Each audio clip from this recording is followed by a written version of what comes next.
पाते हैं सम्मान तपोबल से, भूतल पर सूर और जाति जाति का शोर मचाते केवल कायर क्रूर। सदन में अचानक कविता गूंज उठी और माहौल बदल गया। जैसे ही सदन में मुख्यमंत्री ने राष्ट्रीय कवि रामधारी सिंह दिनकर की ये पंक्तियां पढ़ी, विपक्ष में सन्नाटा छा गया। पाते हैं सम्मान तपोबल से, भूतल पर सूर और जाति जाति का शोर मचाते केवल कायर क्रूर। उत्तर प्रदेश विधानसभा के बजट सत्र 2026 के आखिरी दिन मुख्यमंत्री योगी आदित्यनाथ ने जातीय राजनीति को लेकर जोरदार हमला बोला। चर्चा तो बजट पर होनी थी, लेकिन बात पहुंच गई जातिवाद और विपक्ष की राजनीति तक। सीएम योगी ने साफ कहा कि उनकी सरकार ने कभी समाज को जाति के आधार पर नहीं बांटा, बल्कि हर नागरिक तक योजनाओं का लाभ पहुंचाने का काम किया है। बहस के दौरान सीएम योगी ने राष्ट्रकवि रामधारी सिंह दिनकर की ये कविता पढ़ी। जाति के आधार पर नहीं देखा है, हमने उसको किसी उस आधार पर नहीं देखा है। आप लोगों का नजरिया जाति का हो सकता है, आप लोग जाति के आधार पर सोचते हैं और इसलिए हम लोग उस पे नहीं करते। हम लोगों का यह मानना है कि शासन की सुविधा को प्राप्त करने का अधिकार हर व्यक्ति का होना चाहिए, हर नागरिक का होना चाहिए, उस राज्य के हर नागरिक का होना चाहिए। शासन को भेदभाव नहीं करना चाहिए। कानून की निगाह में शासन की योजनाओं का लाभ समान रूप से सबको मिलना चाहिए और इसीलिए सरकार इस बारे में कहती है कि मूल जानना बड़ा कठिन है।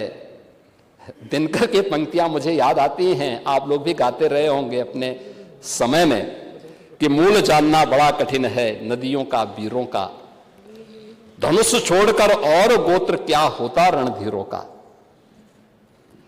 पाते हैं सम्मान तपोबल से, भूतल पर सूर और जाति जाति का शोर मचाते केवल कायर क्रूर।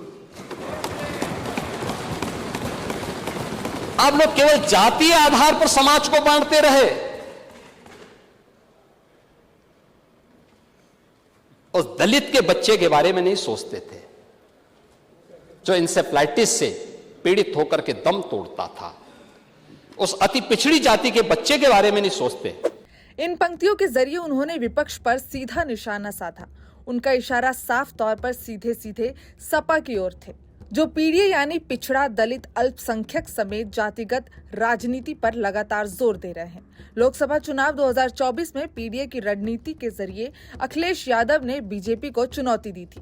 समाजवादी पार्टी लगातार जातिगत समीकरण साधने की कोशिश कर रही है। ऐसे में सीएम योगी का सदन में ये बयान राजनीतिक रूप से बेहद अहम है, खासकर 2027 के विधानसभा चुनाव के मद्देनजर। योगी ने नेता प्रतिपक्ष माता प्रसाद पांडे पर भी तंज कसा।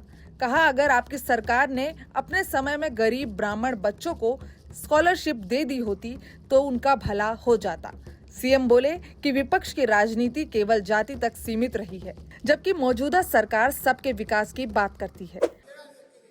चेहरा देख करके देते थे और किसी और को नहीं देते थे।